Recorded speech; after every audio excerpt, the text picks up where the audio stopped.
uno de los policías presentes. El sargento Méndez, un hombre robusto y endurecido por años de servicio, se puso rígido de inmediato.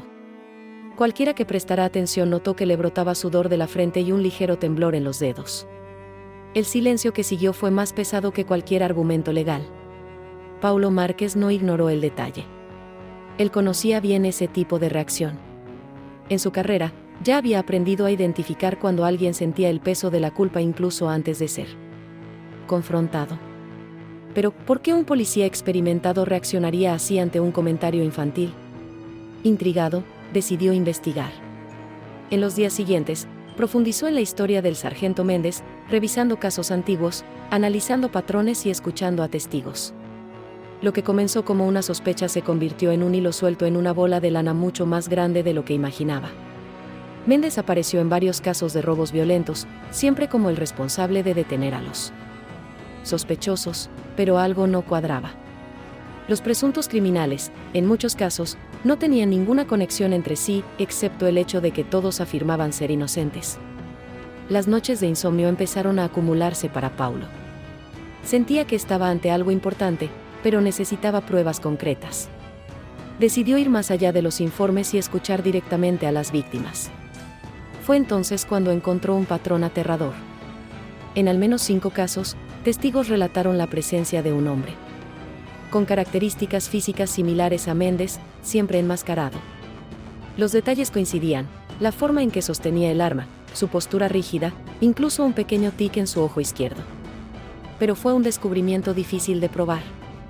¿Cómo se puede vincular a un respetado policía con crímenes brutales sin pruebas sólidas? La respuesta llegó de donde menos la esperaba. A medida que profundizaba en su investigación, descubrió que Méndez no trabajaba solo.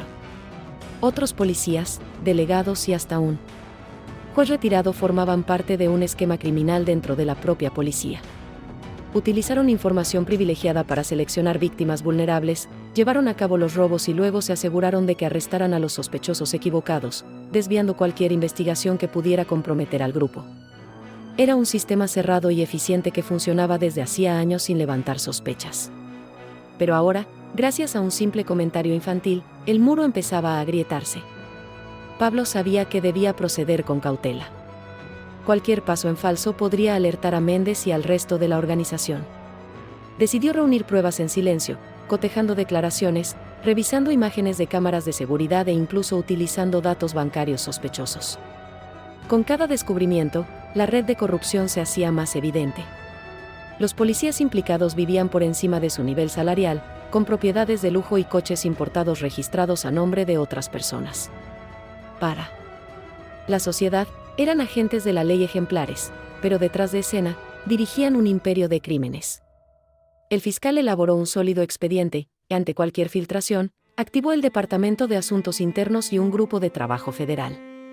La operación debía ser precisa y contundente, garantizando que nadie tuviera tiempo de borrar sus huellas. Cuando se emitieron las órdenes de arresto, equipos especiales allanaron al mismo tiempo viviendas, oficinas y batallones policiales. Fue el final del camino para Méndez y sus compinches. Las escenas eran caóticas: agentes de la ley esposados, archivos confiscados, llamadas desesperadas intentando evitar lo inevitable. Pero el daño ya estaba hecho. La estructura criminal que operaba dentro de la fuerza policial finalmente se derrumbó. La detención de Méndez fue uno de los momentos más simbólicos de la operación. Intentó mantener una expresión seria mientras los agentes se lo llevaban, pero su mirada delataba desesperación. El hombre que durante años manipuló las investigaciones y aseguró su propia impunidad ahora estaba expuesto, sin control sobre la narrativa.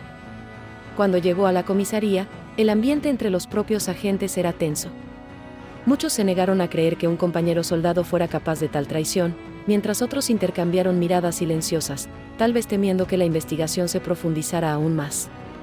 En los días siguientes, el caso adquirió proporciones nacionales. Periódicos, estaciones de radio y programas de televisión dedicaron cobertura exclusiva a la historia, detallando cómo un simple comentario de un niño desencadenó uno de los mayores operativos anticorrupción del país. El nombre de Lucas ha sido mencionado innumerables veces, pero la familia ha decidido mantenerse alejada de los focos. La madre, Todavía tratando de procesar todo lo sucedido, simplemente afirmó que nunca hubiera imaginado que un gesto tan inocente pudiera generar un cambio tan grande. Mientras tanto, Paulo y su equipo continuaron descubriendo el impacto real de la organización criminal, revelando cuántas vidas habían sido destruidas por acusaciones falsas y cuánta riqueza ilícita se había acumulado a lo largo de los años. A medida que avanzaban las investigaciones, cada día surgían nuevas pruebas. Los documentos incautados revelaron una red de influencia que iba mucho más allá de lo imaginado. Además de policías y un juez jubilado, hubo empresarios e incluso políticos que se beneficiaron del plan. Empresas vinculadas a miembros del grupo recibían contratos sospechosos y el dinero obtenido en los robos era blanqueado a través de negocios aparentemente legítimos. La complejidad de la operación dejó claro que Méndez era solo una pieza de un juego mucho más grande. Cada nuevo nombre involucrado agrandó el escándalo y aumentó la presión sobre las autoridades para garantizar castigos ejemplares. La población siguió todo con indignación y rebelión.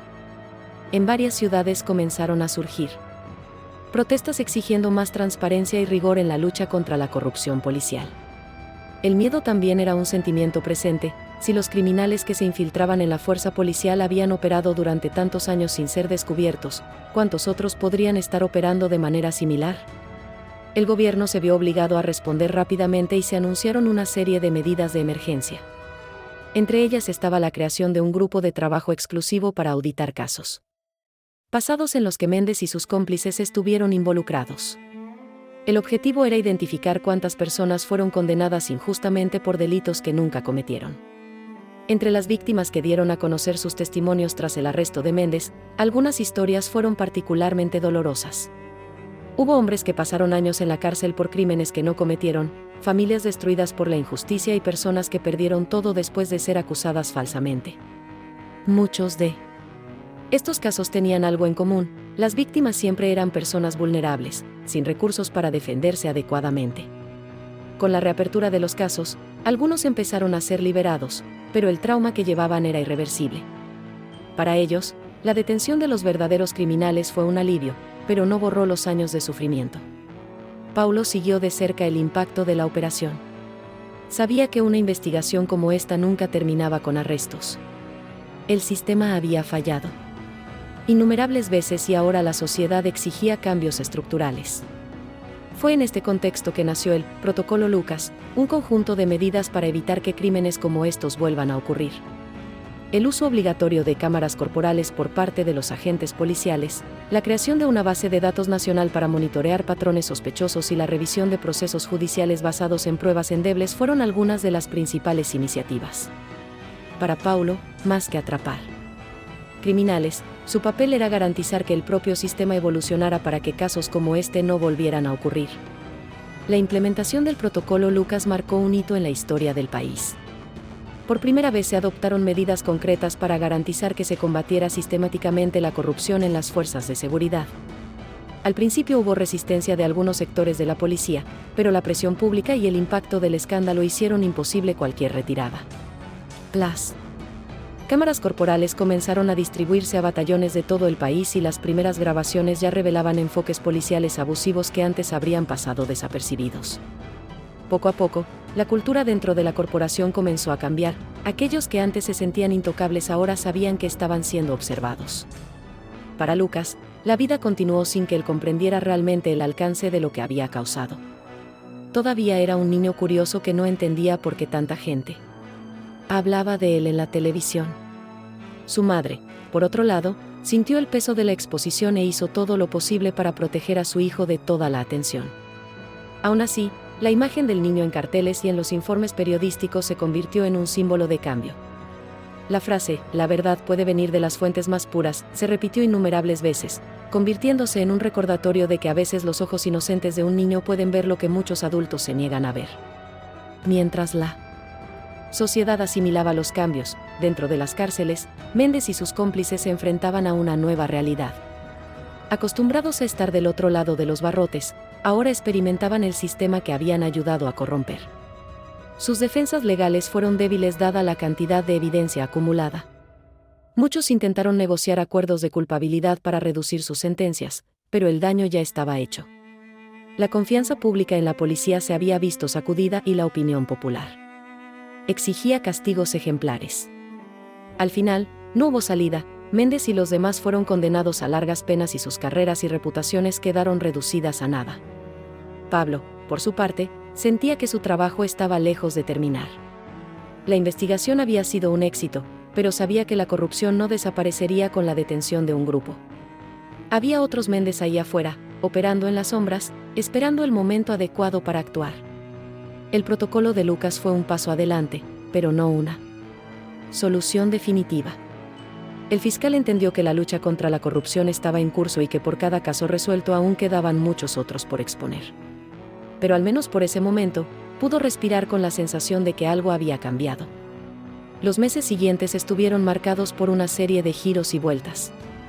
Con la detención de Méndez y su grupo, comenzaron a surgir investigaciones paralelas en otros estados, revelando esquemas de corrupción similares dentro de la policía. El efecto dominó era inevitable. Se destituyeron a más agentes, se reabrieron juicios y se revisaron viejos casos de condenas sospechosas. Por primera vez en décadas, el sistema de justicia parecía decidido a abordar un problema que, hasta entonces, había sido tratado como algo imposible de erradicar.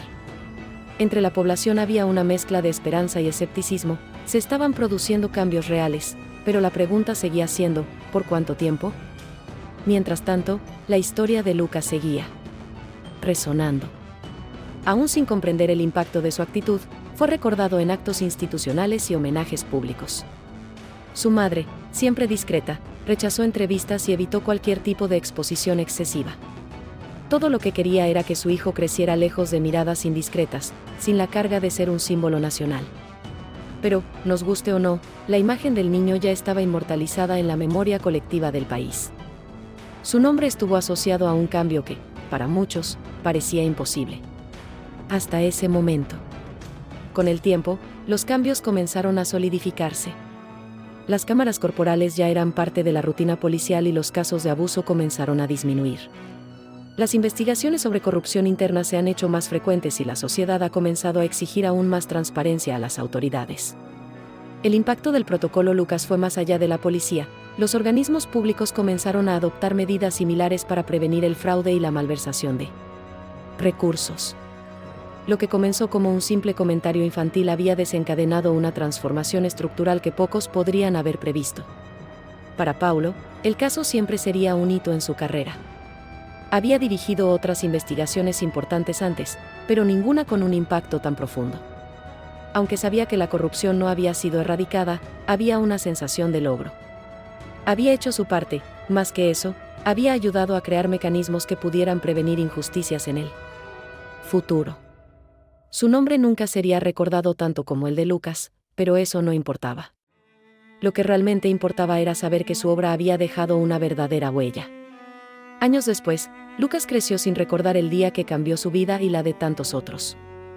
Para él, ese recuerdo se perdió como cualquier otro de su infancia. Pero para el país, su inocencia fue el detonante de una revolución silenciosa. Su nombre siguió siendo mencionado en los debates sobre transparencia y justicia, y el protocolo Lucas siguió siendo un pilar en la lucha contra la corrupción. Nunca supo el peso de lo que representaba, pero su historia siguió resonando, sirviendo como prueba de que, a veces, la verdad surge de donde menos la esperas. El caso Méndez se ha convertido en un símbolo de lo que puede suceder cuando se expone un sistema defectuoso. No fue solo el arresto de criminales que se hacían pasar por autoridades, fue un recordatorio de que la justicia, aunque tarde, puede prevalecer. Al final, todo empezó con una mirada inocente y una frase sencilla, dicha sin miedo. Y eso fue suficiente para desmantelar una maquinaria criminal que parecía inquebrantable. La lección aprendida no fue solo sobre la corrupción, sino sobre el poder de la verdad, incluso cuando la dicen quienes apenas entienden su significado.